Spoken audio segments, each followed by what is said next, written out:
So to get started on your watercolor Thanksgiving inspired quote, we are going to first take these beautiful leaves and make imprints using wax resist, which is basically a method of using watercolor and crayons to imprint these leaves on your paper.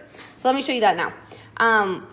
You can take whatever leaf you want, and you're basically just going to place it underneath your paper in the position that you want it to be imprinted.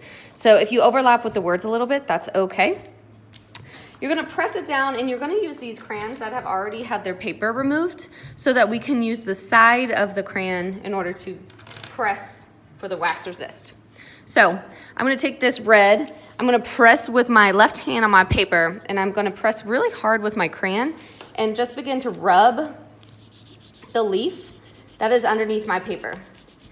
The harder you press, the better the result will be.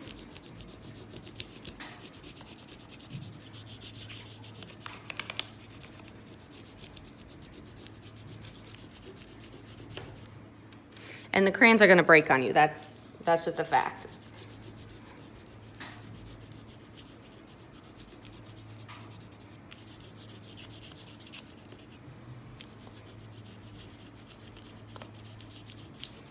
And there you can see the print of the leaf starting to emerge.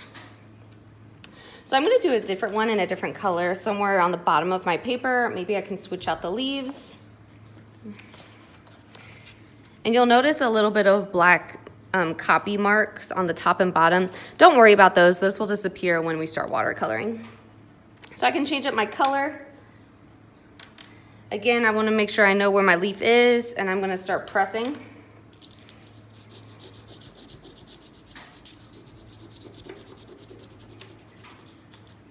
Yes, this one's coming out a lot better.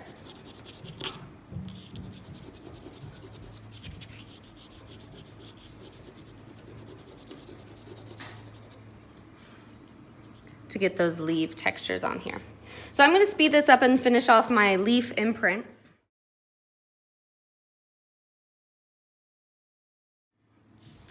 So now that I've got my paper with my leaf imprints where I want them, I'm gonna use watercolor and some water to finish off my work. So first thing you need to do is wake up your watercolors with a little bit of water from your brush. So I'm quite frankly just dipping my brush in the water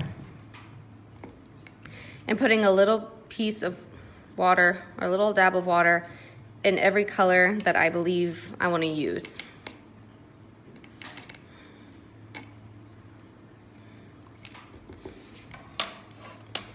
So now it's just time to paint. What I would recommend is just taking your brush with water on it, no paint at all, and just kind of wiping down a little bit of your watercolor paper. This way, when you start adding colors, they'll just start bleeding together and they'll create a really beautiful effect. So I've covered up this entire corner, and if you see that I'm taking my watercolor and just lightly tapping it and moving my brush around, you can start to see the color is spreading on its own, which is the effect we want. And you'll also notice on the top of this orange, the watercolor is being resisted by the crayon. So you can feel free to mix your colors up a little bit. Watercolor is really great for blending. Just don't mix your colors on the paint palette themselves. Just be mindful and mix them on your paper.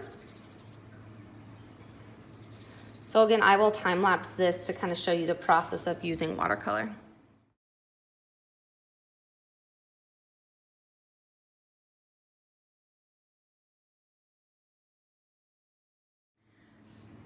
So when your painting is finished, we're gonna put it on the drying rack to dry overnight, but I will deliver these to your rooms tomorrow, and you can hang them up and be encouraged by these quotes forever and ever and ever.